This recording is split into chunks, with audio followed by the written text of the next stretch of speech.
on, guys? Welcome back to the SimCave Media channel. I've been meaning to get to this video for a little while now. I apologize for the huge delay in between the unboxing video and this one. But today we're going to dive into a little bit of different settings that I've been running since switching to the R9 base. So first off, we're going to go ahead and dive directly into drift settings, since that's what I've been posting a lot about. All right, so some of you guys may be familiar with GC Drifting. I believe he is the guy that runs the Sideways Society Patron. GC Drifting is his Instagram handle. He posts a lot of videos that are very trendy out there. Anyways, he shot me a message and hooked me up with some settings. This is what I've been running. I believe I kind of tweaked them just a little bit, but for the most part, this is what we have them saved as. I have it saved as the Drift 1 preset. Steering angle, of course, 900. Not a big fan of 1080. I don't notice a big difference. I've always preferred 900 there. We have the sensitivity turned all the way up to 10. This kind of helps you feel a lot of that, the bumps and just grittiness of the surface. Game force feedback intensity, we have this guy at 70. Maximum wheel speed, and you can see here we have it 100%. Wheel spring strength at 0. Wheel damper at 0. We really don't need any center spring assistance. We don't want the damper on because I don't want any heavy weight out of the wheel. Being a direct drive and running at roughly 8 Newton meters or so, maybe just a tad less since we have the backtrack here for a second, but we have the overall force feedback intensity. I've actually been running at 80. We did preset this at 70, but I've been turning it up to 80 and found that to be the sweet spot. So a little bit the full strength, but still pretty strong there, so I don't want the damper on. Advanced settings, our max output torque limit has been at 75%. Wheel friction at 0, speed dependent dampening at 0, start point of speed dependent dampening 0. We have not touched any of those settings. Force feedback effect equalizer, I have left this alone for now. I'm still wanting to play with this as I've been playing with it. Racing and stuff, but we'll dive into those settings a little bit later. So for now, I'll just let this alone now. Force feedback curve, I believe we left that factory as well. Miscellaneous soft limitness, I have on our soft limit stiffness, we have left at 1. I think it might have been on hard. I put it to soft, whichever. But that is on soft. Everything else we've completely left alone. So then we'll go into Assetto now. So I'll show you guys my settings and Content Manager. All right, so now we've got Content Manager opened up here, and you'll see, I want to say I've pretty much left this all alone. Left the gain at 100%, filter minimum force all at 0, effects turned, let the base do the work. It's got its own built-in software, obviously, so we don't need any assistance from Content Manager on that.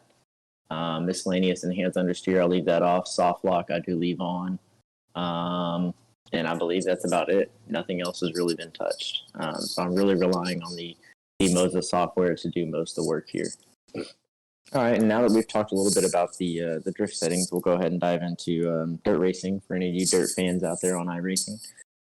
These are the settings that I've found to work for me lately. I'm still kind of fine tweaking them, but this is what I've been running and it's been working.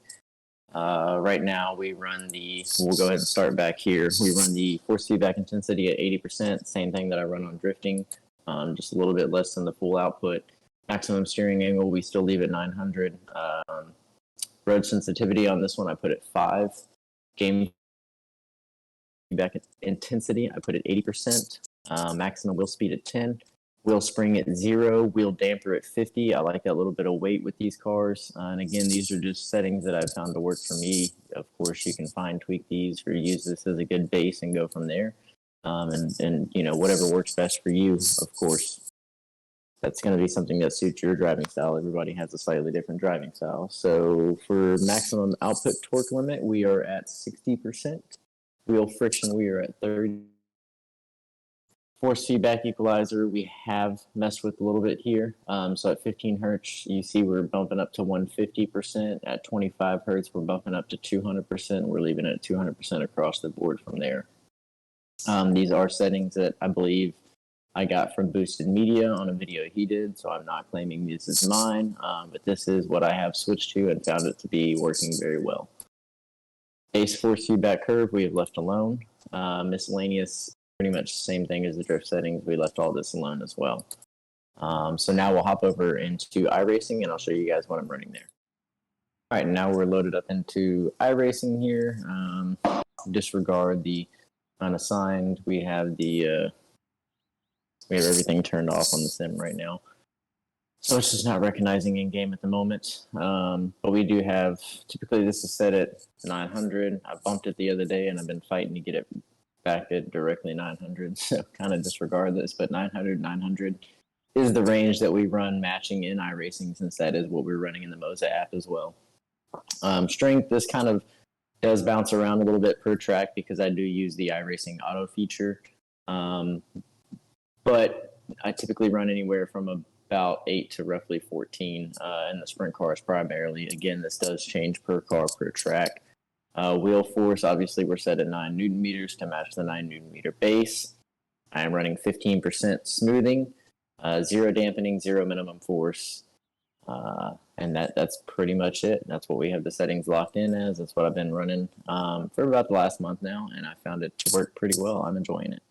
All right, so now we're going to hop back into the Moza app one last final time, and we're going to go over road racing settings.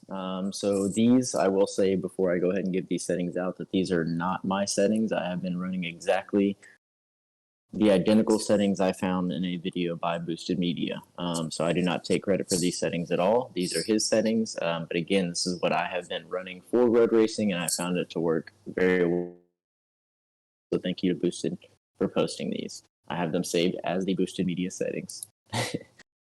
Game force feedback intensity, we've been running at 100%. I want to feel everything with the road cars. I want to feel it fighting back. I want to feel the curbs. I want to feel the bumps. So we have that turned all the way up. Maximum steering angle 540 to match the 540 output of most GT and road racing cars. Road sensitivity we have set at 9. Game force feedback intensity I have set at 100. And turn this down if you don't want as much of a fight with the wheel. But when I'm road racing, I really want to feel every single bit of it, so I turn it up. Get every little inch of the wheel I can. Maximum wheel speed, we have at 60. Wheel speed, wheel spring strength, we have at 0. Wheel damper is at 40%. Advanced settings, we have the maximum torque limit at 100.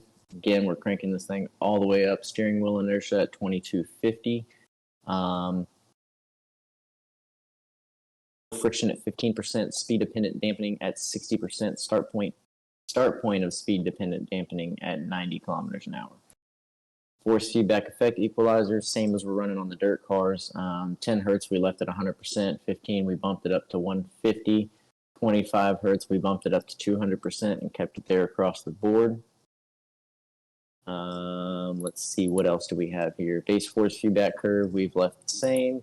And miscellaneous we have left all factory. And then in iRacing, we'll hop back over there one more time, and I will show you guys those settings. Last but not least, we are back over in iRacing for the last and final time. With the GT cars, GT4, GT3, I believe I'm running the same, pretty much the same settings, except for a few little strength adjustments. Again, I changed that per car, every car and track.